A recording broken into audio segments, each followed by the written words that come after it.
Another one is the skills trades stream. It's just too much S to say.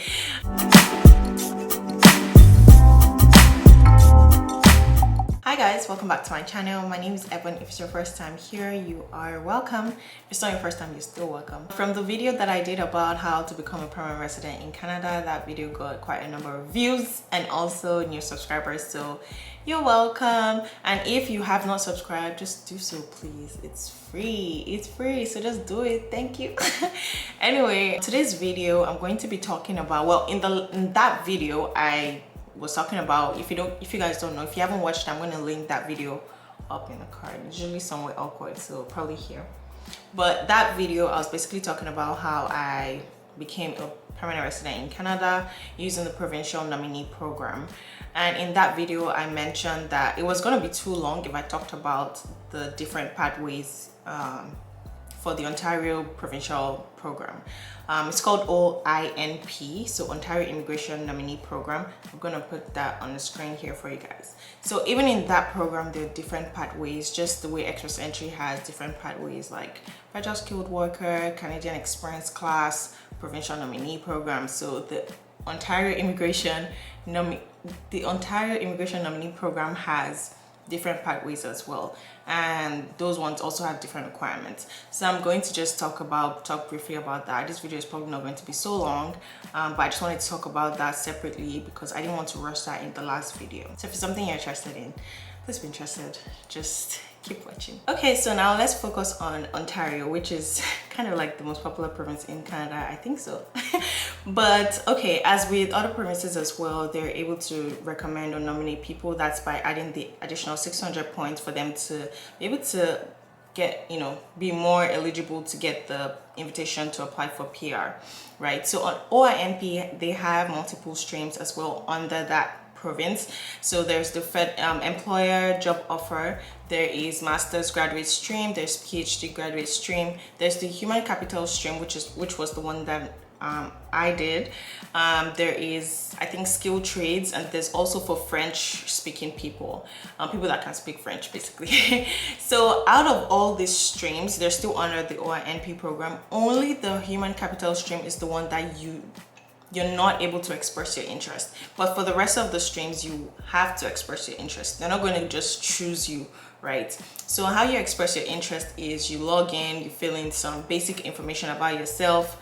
By the time you save, you get a score. The scores are pretty much lower than the Express Entry scores, like 400 or something, not like that. So you probably have like 60 or 65 or 50, do you understand? And provinces also do like their own internal draws, right, where they call a certain number. So if your number falls under that cutoff mark, so say your score is 60 from the expression of interest that you did, and they call in like 58, right? So you get invited to now proceed to do the whole application that I talked about in my last video, where you now pay the 1,500 Canadian dollars, if that makes sense. So where you're doing the initial expressing interest stuff, you don't have to pay, right? So until they approve that and tell you congratulations, you've been invited to continue proceeding with the whole process, you then have to start uploading documents, putting in details for the Ontario program, and then you save with your 1,500 Canadian dollars.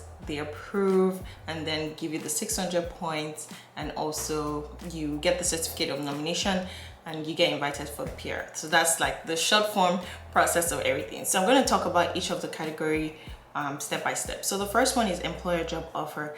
This one, you must have a job offer from an employer in Ontario, right? This particular stream is also broken down into 3 different aspects. There's the foreign worker stream. So this is where someone that is not in Canada gets a job offer, with a company in Ontario, and those people are willing to sponsor your PR application. Now with this employer job offer, it's not as easy to get a company, especially in Ontario, that will be able to, or that will want to sponsor you, because they have to upload their own documents. They have requirements to meet as well. So they have to actually open up about their revenue requirements. There are certain revenue requirements that they must meet, and also upload those kind of documents, right? They have to upload business requirements, like their employees, like open their books literally. So before you find an employer that is willing to do that, that's like not so easy. I mean, it's more popular, I think, in other provinces that are like up north. They're really looking for people to come into their province, so they really do that, you know, give people job offers before they even come here, and that is added to the application. You know, they basically sponsor them to come here. But in Ontario, to be honest, it's not so popular, so if you find one, just grab it. So basically that's the whole situation. So that's for foreign worker stream. There's also for international students. So for international students, still under the employer job offer, international students, you must have, you must be a recent graduate, I think, within the last 2 years that you're, expressing your interest. You must be a recent graduate and also have a job offer from a company in Ontario.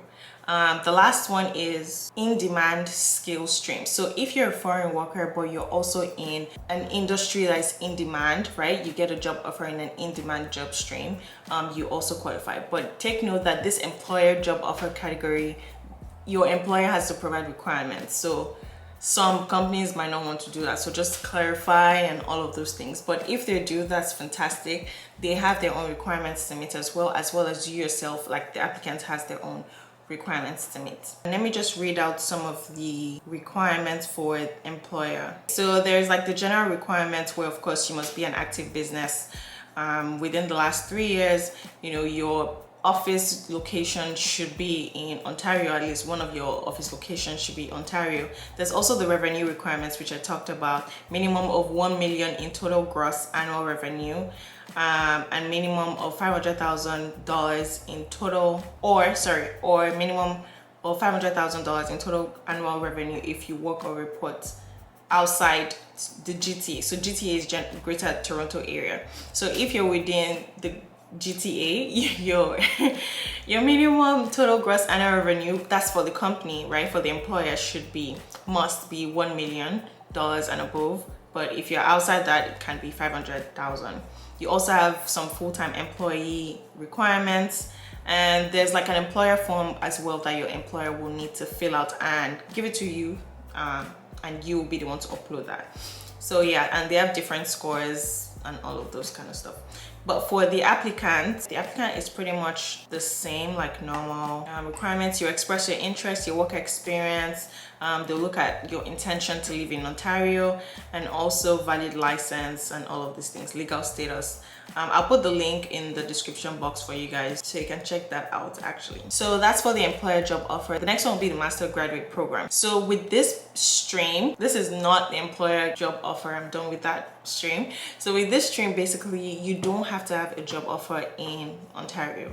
All you need to qualify for is you must, be a recent graduate that's did a master's program in any university in Ontario. They have a list, and once your school is part of that list and you did a master's program, you graduated, you're able to express your interest with that. So I know people that have gone through this process. Another thing to note for this process is you must have graduated within the last 2 years. I don't think it can be longer than 2 years. So just make sure if you want to do this, just try to act fast and do it before your 2 years elapse, right? There's also the PhD stream, which is very similar to the master's stream, only that it must have been a PhD program. So as long as you do a PhD program in Ontario, in any university in Ontario, you're able to express your interest under this stream, just the same as the master's program within the last 2 years as well. So with the skilled trade stream, it's kind of like being a foreign worker in Canada, but I think you must have Ontario work experience in the skilled trades industry, right? For you to qualify to apply for this, also by expressing your interest. Another stream is the French speaking stream, right? So if you're a French speaking foreign worker you still know how to speak English, so like strong English speaking skills as well, you can express your interest. That's another stream. And then the last stream that I want to talk about is the one where I qualified for, and that's the human capital stream. With this one, like I said, this is the only one that you cannot express your interest. They have to be the one to find you right, by themselves.